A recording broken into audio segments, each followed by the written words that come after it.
दादा वैष्णवीचे वडील कसपटे बोलतायत, बोला दादा. हॅलो. ज्या दिवशी सत्तेतला घडली आपल्या मुलीनी मला वाटतं त्या मुलाशी लव्ह मॅरेज केलं होतं ना वाटतं. हा लव्ह मॅरेज. हा तर ते त्यावेळेस पण तिने मला लग्नात सांगितलेलं होतं. पण कधीच तुम्ही कोणी असं मला सांगितलं नाही की असं जरा चाललेलं आहे, नाहीतर त्याच वेळेस आपण लक्ष घातलं असतं. दुसरी गोष्ट, माझा या गोष्टीशी दुराडोळे देखील संबंध नाही, तुम्हाला माहिती आहे.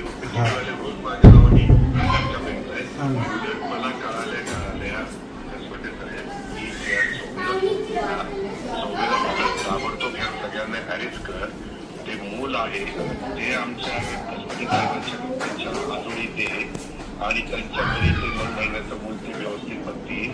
आणि ह्याच्यामध्ये सासू नंतर त्याच्यामध्ये नवरा सासरा जे कोणी त्यांचे घटक आहेत ते सगळ्यांना अरेस्ट केले.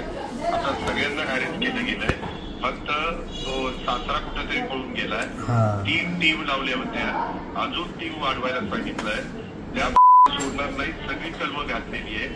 आपली सोन्यासारख्या मुलीला त्यांनी संपवलं. नालायकांना जर नांदवायचे नव्हतं तर मग घरी पाठवायचं होतं. लव्ह मॅरेज करतात इतके तरी दादा तुम्ही त्यावेळेस शंका खोचक विचारलं होतं, याने मागितली का तुम्हाला नाही दिली. कधी कधी काय होतात, वडील अलीकडे मुलावर तेवढंच प्रेम करतात. चला आपली लेख आहे, मुलीला पण आता तेवढंच हिस्सा आपण द्यायचं म्हणतो. म्हणून कधी कोण फ्लॅट देतं, कोण गाडी देतं, कोण काय देतं. हे काय मुलाची बापाची ऐकत असेल की मी प्रेमापोटी दिलं. काय तुम्ही प्रेमापोटीच दिलं. मी काय करतो, आता मला मी डायरेक्ट विमानांनी बारामतीला आलोय. मी उद्या कोल्हापूरला आहे, पण परवा मी तुमच्या घरी भेटून जाईल किंवा उद्या संध्याकाळी भेटून जाईल. 13 आपण बोलूया. नाही पण 13 काही होईल. मी उद्याच्याला येऊन तुम्हाला भेटून मी आहे तुमच्या बरोबर. मी तुमचीच बाजू घेतलेली आहे, तुमचीच बाजू घेणार आहे. मी मुलींच्या बाजूचा आहे, मी महिलांच्या बाजूचा आहे. काळजी